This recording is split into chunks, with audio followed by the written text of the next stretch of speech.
جناب خدیجہ سلام اللہ علیہ کی ذات وہ ذات ہے. آپ تاریخ میں جا کر دیکھیے، ایک کندی نامی شخص ہے، اس نے جناب عباس ابن عبد المطلب سے دیکھا جب اس نے کہ 3 لوگ حرم خانہ خدا میں نماز پڑھ رہے ہیں، پیغمبر، مولائے متقیان اور بی بی خدیجہ سلام اللہ علیہ. انہیں پہچانتا کہ یہ کون لوگ ہیں. اس نے جناب عباس ابن عبد المطلب سے کہا یہ کون ہے 3 لوگ؟ تو جناب عباس نے فرمایا اس میں سے ایک میرا بھتیجا ہے جو دعوی نبوت کرتا ہے، اور ایک میرا بھتیجا ہے وہ ابو طالب کا بیٹا ہے، اور ایک قریش کی سب سے باشرف خاتون خدیجۃ الکبریٰ ہے. آپ غور کریے، ان تنہائیوں میں جب آپ کا کوئی مونس و مددگار نہ ہو، ان حالات میں کوئی آپ کی مدد کرے اور آپ کا ساتھ دے، اور دیگر حالات ہمارے یہاں بھی ہوتا ہے. آپ غور کریے، میں قریب سے مثال لوں، پہلا جہاز کس نے بنایا؟ صحیح، تاریخ میں اس کا نام رہتا ہے. جی بالکل. پہلا جہاز کس نے بنایا؟ پہلی ٹرین کس نے بنایا؟ پہلا کنواں اس محلے میں کس کا تھا، کہاں کا تھا جہاں سے لوگ سیراب؟ اس کے بعد کے مرحلے تو بعد میں طے ہوتے ہیں. ادارہ جب یعنی بن رہا ہے تو اس میں پہلے کون جڑے؟ پہلی مسجد، اس مسجد کی پہلی مرتبہ تعمیر کس نے کیا؟ جی، پہلی مرتبہ اس امام بارگاہ کو کس نے بنایا؟ لہٰذا اگر آپ غور فرمائے تو جناب خدیجہ جو سب سے ممتاز ہیں وہ اس وجہ سے کہ جب کوئی ساتھ نہیں ہے اس وقت جناب خدیجہ سلام اللہ علیہ جو ہے پیغمبر کے ساتھ ہیں. اسی وجہ سے اگر آپ روایات دیکھتے چلے جائیے، پیغمبر اکرم جناب خدیجہ کے بارے میں جو جملات میں نے عرض کیا نا، عین مثل خدیجہ، کہاں خدیجہ جیسی خاتون. اور آپ کی خدمت میں عرض کروں کہ یہ بی بی ممتاز، عجیب امتیاز اس بی بی کو حاصل ہے. عصر جاہلیت میں، دور جاہلیت میں آپ جانتے ہیں فسق و فجور عام طریقے سے رائج تھا. اس عصر جاہلیت میں بی بی خدیجہ کو معلوم ہے کس لقب سے بلایا جاتا تھا؟ طاہرہ کہا جاتا تھا. طاہرہ، اس عصر جاہلیت کے لوگ، یہ روایت میں یعنی تاریخ کی کتابوں میں بھی موجود ہے، کانت تدعا فی الجاہلیت الطاہرہ، جہاں پر پرچم نصب ہوتے تھے زنا کے لیے. اتنا فسق و فجور کا ماحول رہا ہو، ایسے حالات میں کسی بی بی کو تدعا، لوگ پکارتے تھے طاہرہ. اب آپ اس بی بی کی عظمت کو جان سکتے ہیں کہ کون سی خاتون. اگر بہت شکریہ ادا کرتے ہیں، جب اتنی باعظمت خاتون ہے مگر اس کے باوجود بھی ایسا تاریخ میں کیا ہو گیا کہ ایک طبقہ یہ کہتا ہے کہ 28 سال اور ایک یہ کہتا ہے کہ نہیں جب شادی ہوئی تو 40 سال کی تھیں. یہ ایسا کیوں ہوا؟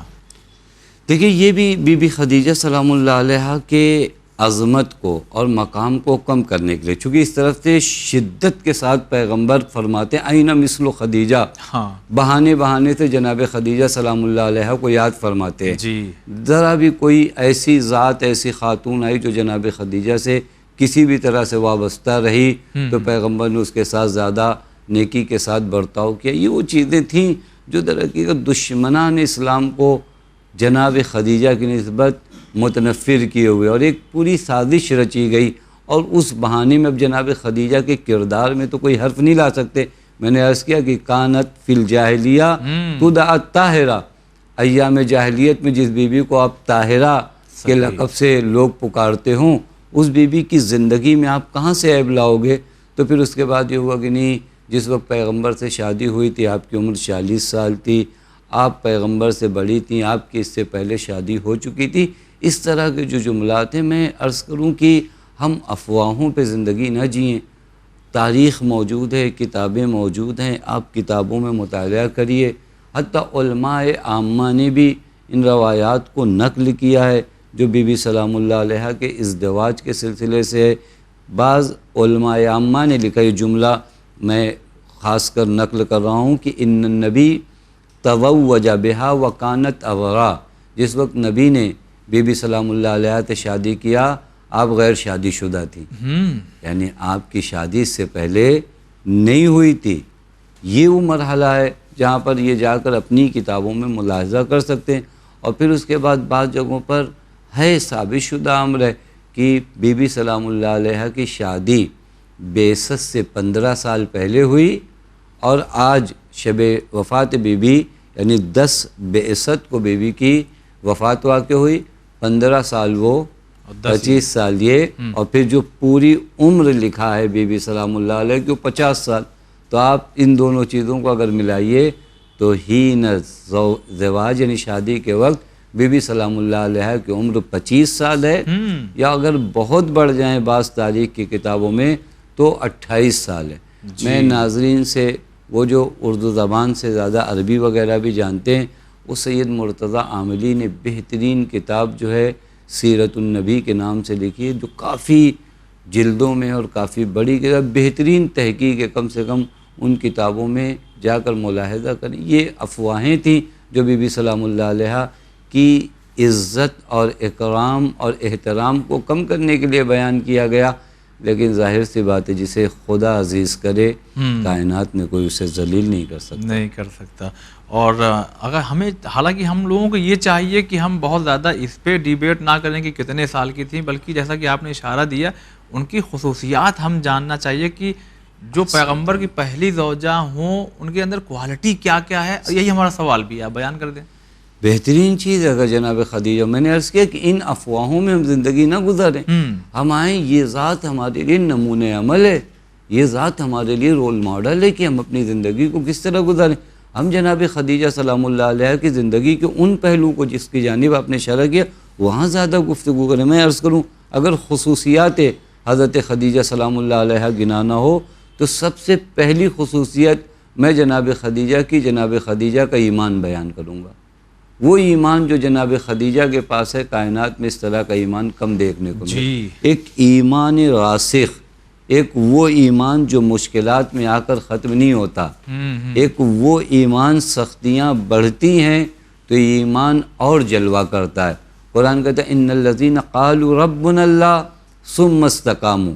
بعض لوگ کہتے ہیں کہ ہمارا رب خدا ہے، اور جب کہتے ہیں رب خدا ہے تو سختیاں بڑھتی ہیں، لیکن ان کا ایمان اس قدر پختہ ہوتا ہے ثم استقاموا، پھر یہ اپنے ایمان پر ڈٹے رہتے ہیں. جناب خدیجہ سلام اللہ علیہ جب آئی ہیں، اعلان ایمان کیا اور ایمان لوگوں کو خبر ملی کہ یہ مومن ہیں، سختیاں نہیں دی گئیں، بائیکاٹ نہیں کیا گیا. وہ ذات جو محترم رہی ہو اسے اذیتیں نہیں کی گئیں، لیکن ان تمام چیزوں نے ذرہ برابر ایمان حضرت خدیجہ سلام اللہ علیہ میں کوئی کمی لائی. بس پہلی خصوصیت جناب خدیجہ سلام اللہ علیہ کی جناب خدیجہ کا ایمان ہے جو آج ہمارے لیے رول ماڈل اور نمونۂ عمل ہے. ہم تھوڑی سی مشکلات میں نہ جانے کہاں چلے جاتے ہیں، حضرت خدیجہ کی زندگی کا یہ درس ہے. دوسری خصوصیت جناب خدیجہ سلام اللہ علیہ کی، جناب خدیجہ کا محکم ارادہ. آپ دیکھیں انبیاء میں دو قسم بنائی جاتی ہے. ہم کہتے ہیں اولو العزم انبیاء وغیر اولو العزم. اولو العزم یعنی کیا؟ وہ انبیاء جو صاحب ارادہ ہوں. عزم کا معنی وہی ارادے کے. وہ انبیاء جو صاحب ارادہ ہوں، یعنی کہ دیگر انبیاء بھی صاحب ارادہ تھے، لیکن ان کے ارادے بہت عظیم تھے. جناب نوح کو کتنا ستایا جاتا تھا، لیکن پھر اٹھتے تھے، کہتے تھے میرے اللہ میں اپنی قوم کی نجات کے لیے تیار ہوں. وہی قوم جو جناب نوح کو مار کر پھینک دیتی تھی اور 3 دن بعد ہوش میں جب آپ آتے تھے تو اس کے بعد پھر اسی قوم کے پاس آتے تھے اس قوم کی ہدایت کے لیے. اس وجہ سے کہا اولو العزم ہے.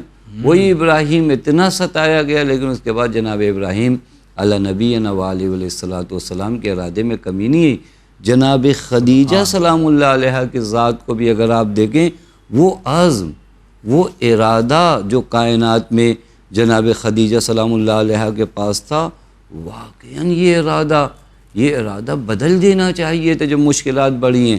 لیکن عزم و ارادہ حضرت خدیجہ قابل غور ہے کہ ایک خاتون شیب ابی طالب کی سختیوں کو صبر کر سکتی ہے، برداشت کر سکتی ہے، لوگوں کے تانے سن سکتی ہے، لوگوں کی باتیں سن سکتی ہے، لیکن ان سختیوں میں اتنی ہمت نہیں ہے جو ارادہ خدیجہ میں آ کر کوئی لچک پیدا کر سکے. اور اگر حضور نیچر کو دیکھا جائے تو خواتین کہیں نہ کہیں، حالانکہ سب ایسی نہیں ہوتی ہیں، بہت جلدی اگر کوئی غم کے حالات ہوں تو وہ تبدیل بھی ہوتی ہیں. لیکن جناب خدیجہ سلام اللہ ایک مرتبہ ارادہ کیا کہ میں اپنے نبی کے ساتھ رہوں گی، رہیں. پھر اس کے بعد کسی نے آ کر ارادہ جناب خدیجہ میں کسی دن کمی نہیں آئی. تیسری خصوصیت اگر آپ جناب خدیجہ سلام اللہ علیہ کی دیکھیں، اور بہت اہم خصوصیت، وہ جناب خدیجہ کا ایثار ہے. ایثار حضرت خدیجہ پہ گفتگو ہو. قربانی ان کی ہے. قربانیاں جو جناب خدیجہ سلام اللہ علیہ نے دی ہیں، جو آ کر اپنا سب کچھ پیغمبر کے حوالے کر دیا، اس کے بعد پیغمبر سے کیا فرمایا. دیکھیے یہ بہت اہم ہے. کبھی کبھار ایک آدمی کچھ پیسے دیتا ہے، جتاتا ہے. اگر ہم نے ایک جگہ مسجد میں کچھ لگایا تو ہم بتاتے ہیں کہ اس مسجد میں ٹائلز ہماری جانب سے لگی ہے. جی جی. جناب خدیجہ سلام اللہ علیہ نے اپنا سب کچھ دینے کے بعد معلوم ہے پیغمبر کے حضور میں کیا کہا، بیتی بیتک، یہ گھر میرا گھر نہیں، یہ آپ کا گھر ہے، وَأَنَا جَارِيَتُک، اور میں آپ کی کنیز ہوں.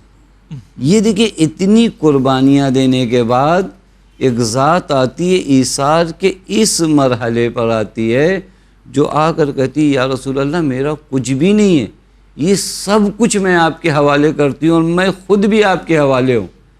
دیکھیں ایک مرتبہ ہو سکتا ہے انسان اپنے مال کو دے لیکن پھر بھی اپنے اختیارات اپنے پاس رکھے گا کہ میرا اپنا ارادہ ہوگا، میرے اپنے نہیں. وَأَنَا جَارِيَتُک، میں آپ کی کنیز ہوں، آپ جو فیصلہ جو حکم میرے بارے میں کریں بس وہی ہے. یہ ایثار کہاں ملے گا؟ کائنات میں یہ ایثار کہیں ملے گا کہ سب کچھ قربان کرنے کے بعد کوئی چیز پیغمبر سے مطالبہ نہیں، بلکہ فرماتی ہوں میں خود آپ کی کنیز ہوں.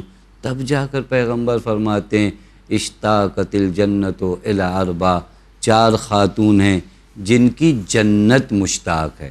دیکھیں سارا عالم مشتاق جنت ہے. یہ 4 خاتون جن میں جناب مریم، جناب آسیہ اور جناب خدیجہ و جناب فاطمہ زہرا سلام اللہ علیہ مجمعین، یہ خاتون ہے جو ایثار کے اس مرحلے پہ آئے. تو پھر اس کے بعد پیغمبر فرماتے اشتاقت الجنہ،